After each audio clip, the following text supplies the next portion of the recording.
सकेला वाह आ दूसर को नंबर ना मिली। हाँ तार पिछवे वाला मिलेला नंबर हो नंबर आखिरी नंबर मिलेला, आखिरी यानी कि सबसे आखिरी में। लेकिन अब ये कार्यक्रम का आखिरी ना होता, नंबर हमें भले आखिरी मिलल वाह लेकिन वही में सब दहबा हो जाला। आवा तरी से बजाला झटके।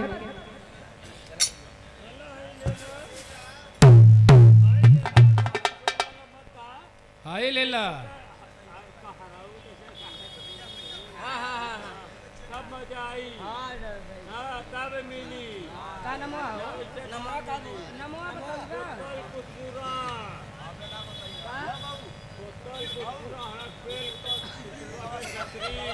बस कर भैया, ज्यादा ज्यादा मत बतावा ना तो कसमसाए लगे हो सब। अच्छा छतरी हुआ, सबका अच्छा भैया छतरी छतरी हुआ तो तनी कुर्सी लेके बैठा कहीं। हाँ हाँ 21 रुपए का पुरस्कार बस करा ठीक बा। अब पूरा इंटरव्यू में मत दाओ, बैठा बैठ जा कहीं स्थान ला। और ये भोला पटेल जी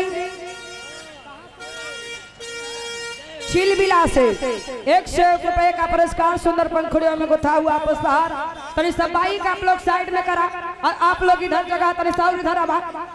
ए भैया हेलो, ई मंच के अगल बगल जो खड़ा हुआ लोग तनी आओ सामने आवा और उधर बाइक वाले तनी साइड में लेके जा।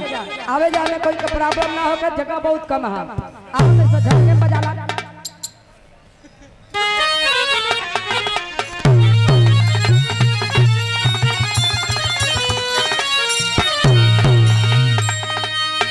वाह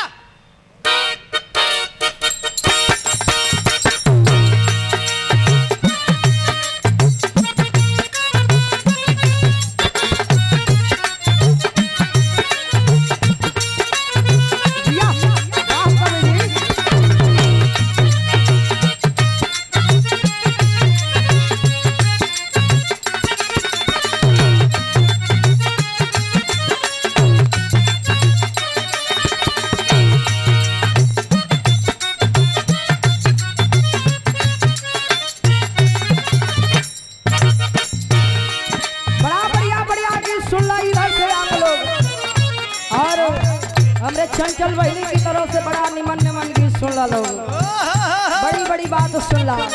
के कर बियाह भयल है, के कर बाकी है बही। 4 में से 2 जन का हो गई बा, वही 2 जन का बाकी है।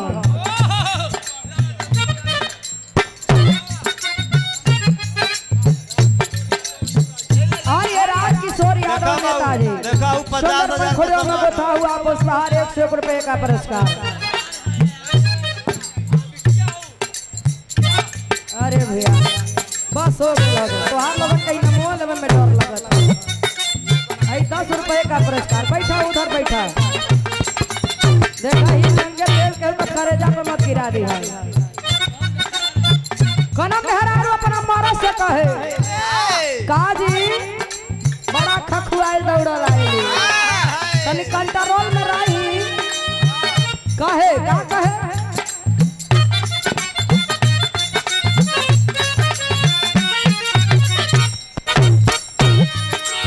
हरे बदन राजा भी गढ़त मन राजा रतिया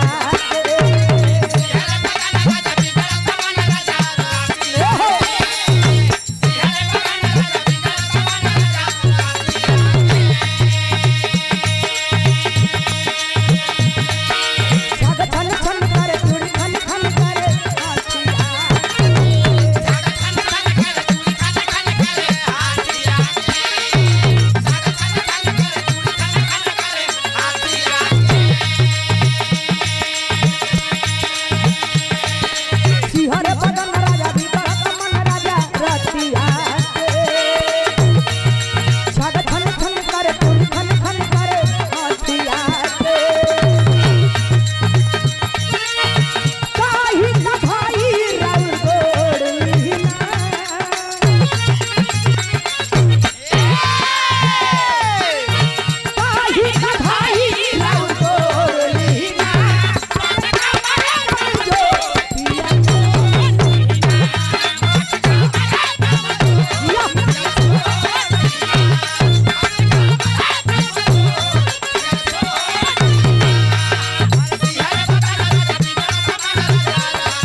पुरस्कार, बहुत बहुत प्रणाम।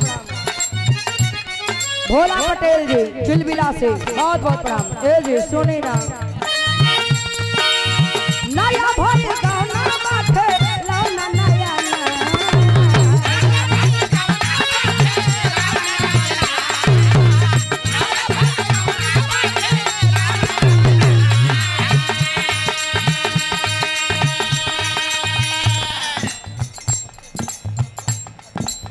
और ये प्रमोद सिंह फतेहपुर से 100 रुपए का पुरस्कार, बहुत बहुत प्रणाम। नया भाई गाना माथे लौना नया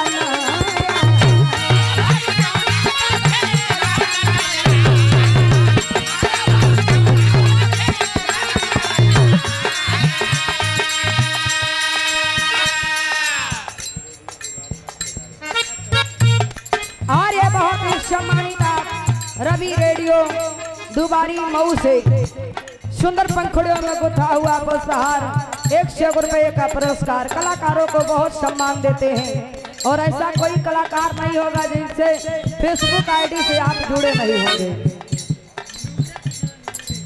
लेकिन कहे नया भाई गाना माथे लौना नया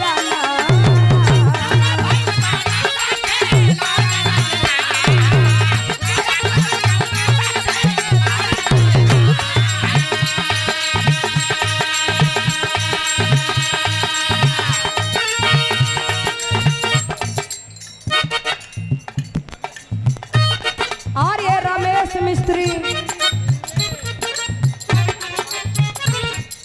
हैंड पाइप का मिस्त्री हुआ, आपकी तरफ से 251 रुपए का पुरस्कार, बहुत बहुत प्रणाम। सब लोगन के बहुत बहुत प्रणाम। सुनी ना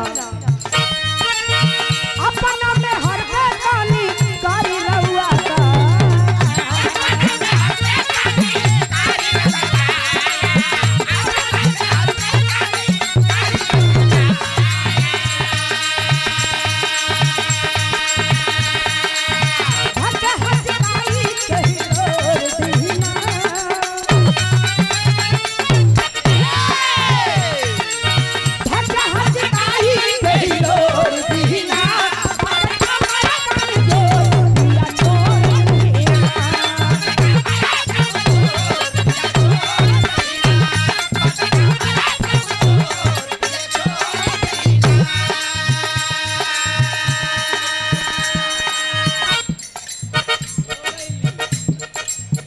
अच्छा ए जैसे ए पलटू भैया हमें का गावे के है, लोकगीत गावे के बिरहा गावे के है।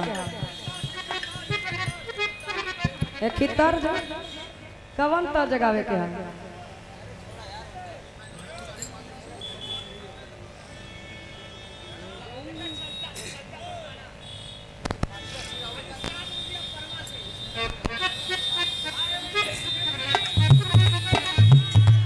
बिरहा गाई 15-20 मिनट का, तो 15-20 मिनट का टाइम मदद तो तने में एक बिरहा हम सुना दे। और एक ही बजा ला झटके में।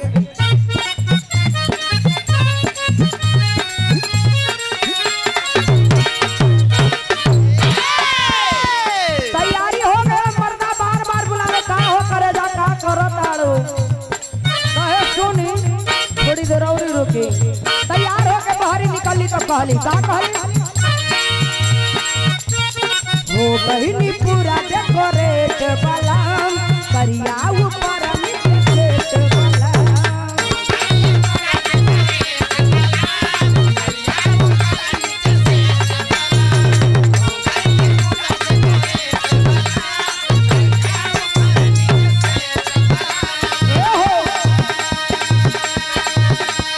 हो बहिनी पूरा डेकोरेट बलाम करिया ऊपर मिट बलाम। प्यारी प्यारी सरकारिया चारवा आई नदी लगा दी